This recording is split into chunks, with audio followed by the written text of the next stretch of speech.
So, you would like to write a book. Does that mean you would like to? Or does that mean you really, really want to? Because there is a big difference. I know there is a difference because I've written many books. I have about 50 on Amazon Kindle for a start. So I know a thing or two about writing books.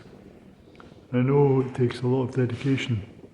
However, on saying that, I disagree completely when some people say writing a book is 90% perspiration and 10% inspiration. I would tend to swap that around. I would tend to believe it is 90% inspiration and 10% perspiration. Why is this so? Why is this so different from what other people talk about? Well, a lot of writers, if they can be called writers, tend to have a script, or they have everything, the entire plot and all the characters planned out. I believe if you do that, you end up with something that's mediocre and predictable. When you're reading a book, you don't want mediocre and predictable, because most of real life is mediocre and predictable. So you want something different, you want something extraordinary, you want something dazzling and brilliant that will capture your attention, to have an emotional impact. Therefore, you have an idea, from my point of view, from my experience, you have an idea and you just run with it. You just start writing or typing and you just see where it goes. Now this is important because then, like the flow of life in general, new characters are introduced.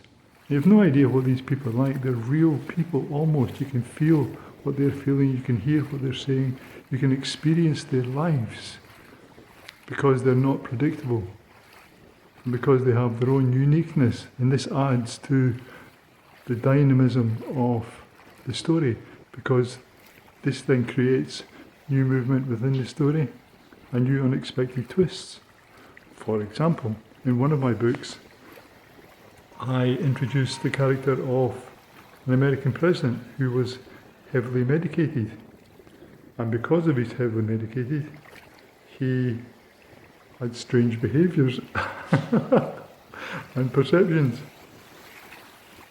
You would not get this if it was part of a scripted, predictable, mediocre book.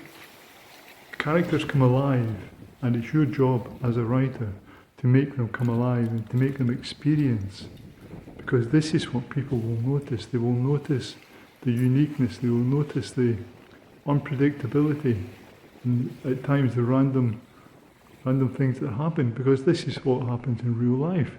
It's not predictable, it's not mediocre. I hate predictable, I hate mediocre. You can probably tell. My books are certainly not predictable or mediocre. But when you're reading a book, people want to experience that, because that's what takes them out of their lives, and it allows them to experience something extraordinary. And it's your job as a writer to make that happen. So this is the difference between wanting to write a book on your bucket list and really, really wanting to write a book. You feel compelled to do it.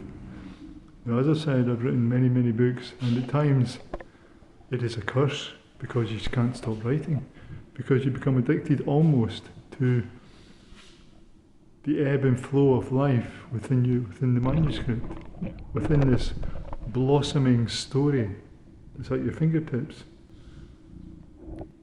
And this is really exciting.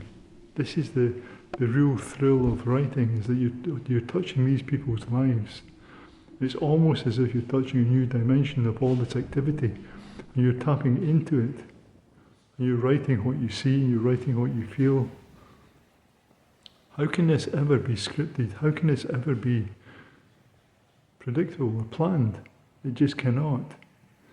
So therefore, if you want to write a book, start thinking about feeling the inspiration, what's actually driving you to do this. And just play with the idea in your mind, what the idea is, where could it possibly go. You've no idea how it will turn out in the end. When I start writing a book, I have absolutely no idea what's going to happen beyond the first few pages. And sometimes it is completely and utterly crazy. Sometimes it's so funny, and sometimes it's really, really grim. Because that's what life is like. And that's what extraordinary emotional impact is like. It's your job as a writer to make that happen. So if you're interested in hearing more, let me know. I will tell you more details in the next episode. Thank you very much.